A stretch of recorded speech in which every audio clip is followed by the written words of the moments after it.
السلام علیکم ورحمۃ اللہ وبرکاتہ۔ تاریخ اسلام قسط نمبر 18۔ کل کی قسط میں بیان کیا گیا تھا کہ دوسری ہجرت حبشہ کب ہوئی۔ آج کی قسط میں اس کا دوسرا حصہ بیان کیا جائے گا۔ آج کی قسط میں آپ صلی اللہ علیہ وسلم کی قربانیاں اور آپ صلی اللہ علیہ وسلم پر جنات ایمان کب لائے،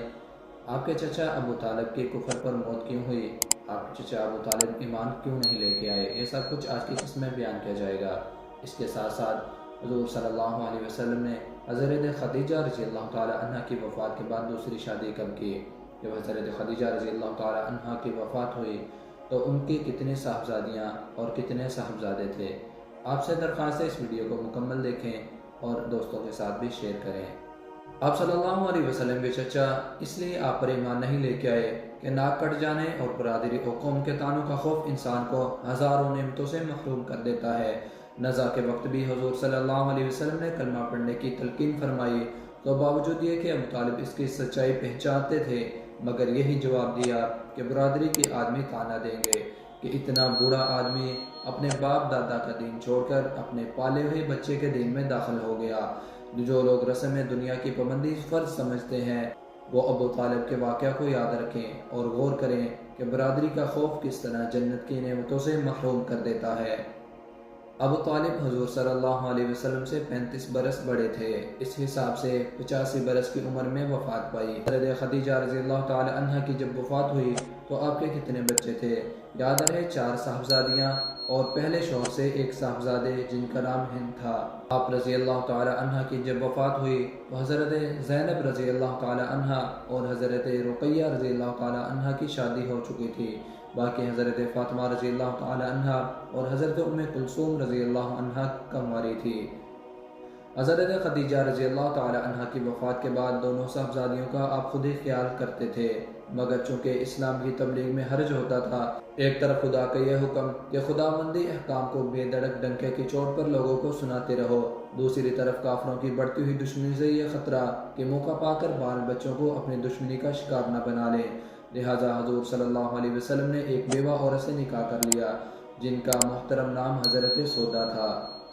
جب آپ کے چچا ابو طالب کی وفات ہو گئی تو قریش کے لیے تھوڑی بہت جو کچھ رکاوٹیں تھیں ابو طالب کی وفات سے وہ بھی اٹھ گئیں، اور اب کھلے بندوں حضور صلی اللہ علیہ وسلم کو اذیتیں پہنچانے میں بالکل آزاد ہو گئے۔ صلی اللہ علیہ وسلم کی تمام کوششوں کے باوجود جب مکہ کے لوگوں پر اثر نہ پایا تو حضور صلی اللہ علیہ وسلم نے خیال کیا کہ ممکن ہے قریب کی کسی دوسری آبادی میں کچھ اثر ہو، تو آپ طائف تشریف لے گئے اور وہاں کے لوگوں کو سمجھانا شروع کیا، مگر ان کم بختوں نے مکہ والوں سے بھی زیادہ تکلیفیں دی۔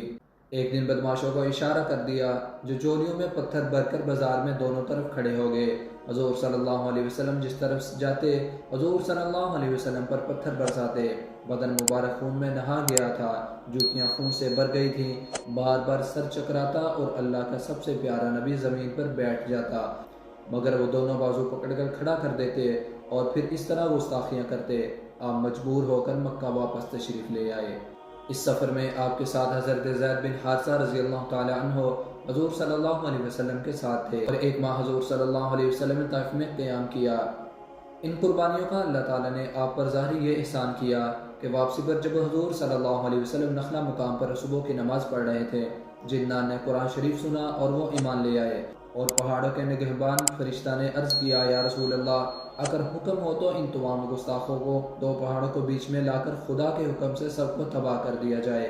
مگر حضور صلی اللہ علیہ وسلم کا جواب یہ تھا، ایسا ہرگز نہ کرنا، اگر وہ مسلمان نہیں ہوئے تو ممکن ہے کہ ان کی نسل میں کوئی ایمان لے آئے، مگر خدا نے قریب انہی سب لوگوں کو ایمان کی توفیق عنایت فرمائی۔ کل کی اور آج کی ہماری قسط کا خلاصہ یہ ہے کہ نبوت سے 7ویں سال میں تقریباً 100 آدمی دوبارہ ہجرت کر کے حبشہ آ گئے، ان میں سے 83 مکہ کے تھے اور بہت سے یمن کے۔ اس سال محرم کے مہینہ سے حضور صلی اللہ علیہ وسلم کا پنچایتی مقاطعہ شروع ہو گیا، یعنی بائیکاٹ شروع ہو گیا، جو برابر 3 سال تک رہا، اور حضور صلی اللہ علیہ وسلم اور آپ کے حمایتیوں نے ہزاروں قسم کی مصیبتیں اور بھوک اور پیاس کی ہزاروں پریشانیاں جھیل لیں۔ بچے بھوک سے بلبلاتے تھے اور بڑے درختوں کے پتے اور جڑیں کھا کر بسر کرتے۔ حضور صلی اللہ علیہ وسلم کی عمر جب 50 سال کی تھی تو 3 سال کے بعد یہ حصار اور بائیکاٹ ختم ہوا، مگر رہائی سے تھوڑے ہی دن بعد ابو طالب اور پھر 3 دن بعد حضرت خدیجہ رضی اللہ تعالی عنہ کی وفات ہو گئی۔ اس وجہ سے حضور